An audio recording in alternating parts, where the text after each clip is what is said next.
Hi, in this video I'm going to show you a quick and easy way to save images from the internet on your Mac.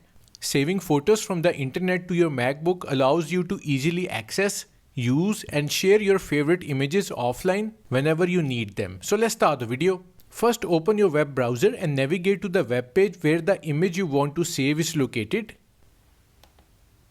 Once you have found the image you want to save, click on the image.